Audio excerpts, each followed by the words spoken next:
Shattered stars के अंधेरे और टूटे फूटे हिस्सों में क्यूशी जाति का अंडाइन योद्धा फू वेई सान अपने क्रोध में तड़प रहा था। अपने भाई और कई साथियों को खो दिया था और बदले में उसे अपनी स्पिरिट का 10% हिस्सा गंवाना पड़ा। यह नुकसान उसके अंतरिक्ष नियमों की समझ को धीमा कर देगा और यही कारण था कि उसके दिल में मानवों के लिए जलता हुआ बदला था। लेकिन फू वेई सान मूर्ख नहीं था। उसने एक खास योजना बना रखी थी। युद्ध के बाद उसने एक सामान्य दिखने वाली स्पेस रिंग दुश्मनों के खजाने में मिला दी थी। उस रिंग में उसका स्पिरिट इम्प्रिंट थी और एक ऐसा हथियार था जिसमें एक छिपा हुआ मार्कर था। यह मार्कर फू वेई सान को किसी भी दूरी से मानव टीम की लोकेशन का पता देता था। वह तुरंत अपने साथी लेक या से संपर्क करता है और अपनी योजना बताता है। लेक या, जो खुद एक अंडाइन योद्धा था, मानता है कि अकेले वे ये बदला नहीं ले सकते। तभी फू वेई सान एक बड़े नाम का जिक्र करता है, मोंग वेना, जो डेमन कबीले की एक बड़ी साम्राज्य 10,000 हिडन स्नेक्स के अधीन एक ताकतवर योद्धा था। लेकिया काफी कोशिशों के बाद मोंग वेई ना से संपर्क स्थापित करता है। फू वेई सान उससे बात करता है और बताता है कि मानव टीम में 2 ऐसे सेक्टर लॉर्ड हैं जिनकी ताकत एक अंडाइन योद्धा के बराबर है, एक केमिस्ट और एक स्पिरिट रीडर जो नॉन शेन आर्मामेंट का उपयोग करता है। मोंग वेई ना ये सुनकर बहुत उत्साहित हो जाता है क्योंकि मानव प्रतिभाओं को मारने पर डेमन जाति में विशेष इनाम मिलता है। वह तुरंत इस मिशन के लिए तैयार हो जाता है और अपने 2 साथियों के साथ, एक ड्रैगन हेड योद्धा और एक माउस हेड योद्धा, फू वेई सान और लेक या के साथ मानव टीम का पीछा करने निकल पड़ता है। इस बीच लुओ फैंग और उसकी टीम शांति से अपने अड्डे पर 15 दिन की विश्राम के बाद नए युद्ध की तैयारी कर रहे थे।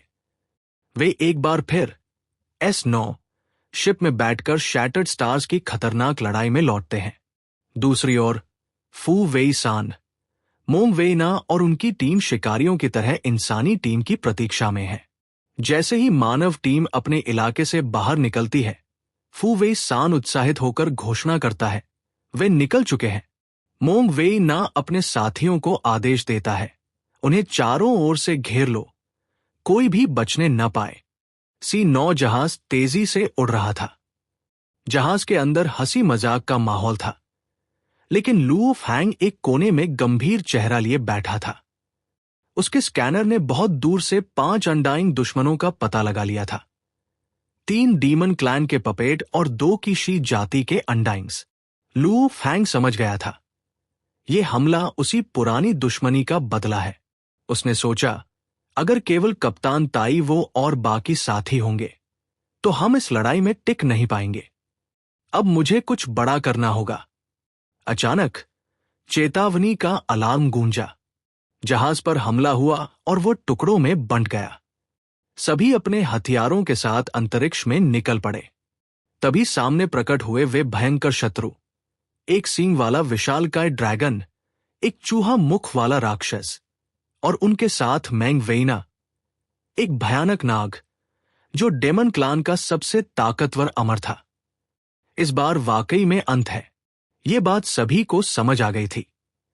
ताइवो ने आदेश दिया, जब मैं कहूं सब बिखर कर भाग जाना, जो बचे वो हमारी कहानी आगे बढ़ाए।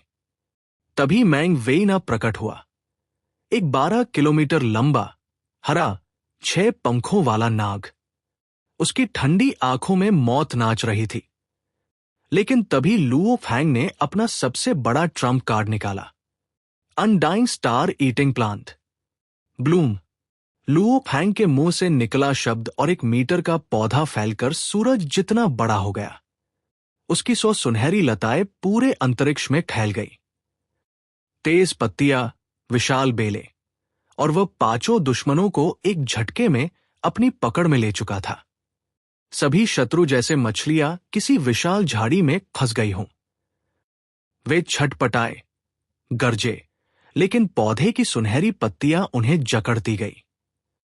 एक एक कर उनके शरीर चिरते गए, हड्डियां टूटती गई और अंततः वे पूरी तरह निगल लिए गए। 4 अंडाइन मारे गए। आपको 400 मिलियन योगदान अंक मिले।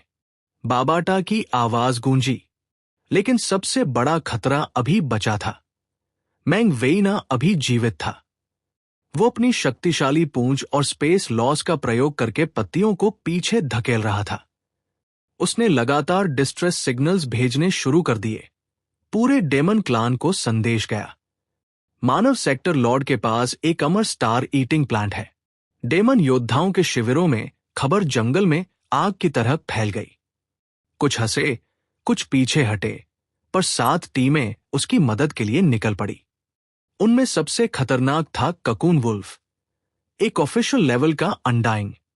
अब जबकि मैंग वेइना पौधे की पकड़ में फंसा हुआ था और मदद का इंतजार कर रहा था, लुओ फैंग सोच रहा था, ये बहुत ताकतवर है, मेरा पौधा इसे जल्दी नहीं मार सकता।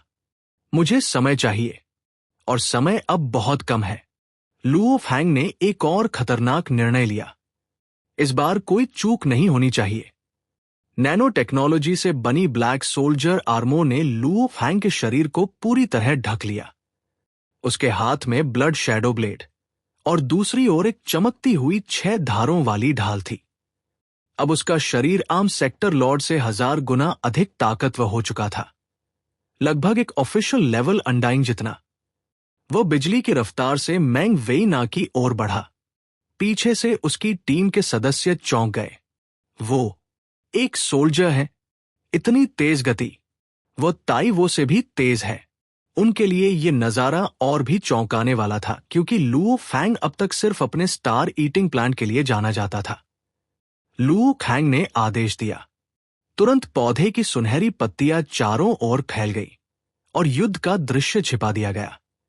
अब वो अकेले मैंग वेइना से भिड़ गया। मैंग वेइना के चारों ओर बर्फीली ऊर्जा फैल गई। उसका लॉर्ड डोमेन लुओ फैंग को रोकने की कोशिश करता है, लेकिन लॉर्ड डोमेन, ये मजाक है। लुओ फैंग ने वर्ल्ड प्रोजेक्शन का प्रयोग किया। एक विशाल घास का मैदान फैल गया और मैंग वेइना का लॉर्ड डोमेन चकनाचूर हो गया। उसका चेहरा डर से भर गया। अब असली हमला शुरू हुआ। मैंग वेइना ने अपनी भीषण निगलने वाली तकनीक से पूरे क्षेत्र को निगलने की कोशिश की, लेकिन लुओ फैंग हवा से तेज दौड़ता हुआ सीधा उसके मुंह की ओर लपका। उसके हाथ में था वो प्रबल वार, इल्यूजनरी ब्लेड डचमैन्स पाइप। एक मौन चीख के साथ आकाश चीर गया। मैंग वेइना का शरीर सीधे 2 टुकड़ों में बंट गया। उसकी एक आंख भय में खुली रह गई और उसके अंग धीरे धीरे बिखरते हुए स्टार ईटिंग प्लांट की पत्तियों में समा गए। तुम्हारे लिए सम्मान की बात है कि तुम डचमैन्स पाइप से मारे गए, लुओ फैंग ने कहा। अब मैंग वेइना का कोई अस्तित्व नहीं बचा था। वो अमरनाग, जो पूरे ब्रह्मांड में कुख्यात था, एक सेक्टर लॉर्ड की तलवार से नष्ट हो गया। सोल्जर आर्मर के कारण मेरी ताकत ऑफिशियल लेवल तक पहुंच गई है, और मेरी लॉ की समझ तो पहले ही उस स्तर पर थी। लुओ फैंग मन ही मन सोचता है। स्टार ईटिंग प्लांट धीरे धीरे सिकुड़ता है और लुओ फैंग के कंधे पर समा जाता है। तभी वह अपनी तलवार पीठ पर टांगता है और अपनी टीम की ओर लौटता है। टीम अभी भी स्तब्ध है। मैडमैन, तुम बाद में बात करेंगे। दुश्मन ने जरूर मदद के लिए संदेश भेजा है। हमें निकलना होगा। लुओ फैंग का चेहरा शांत है, पर उसकी आंखों में गरजती आंधी छिपी है। चलो। ताइवो ने हामी भरी। C9 शिप ने सभी को समेटा और एक सुनहरी किरण बनकर अंतरिक्ष को चीरता हुआ वहां से निकल गया।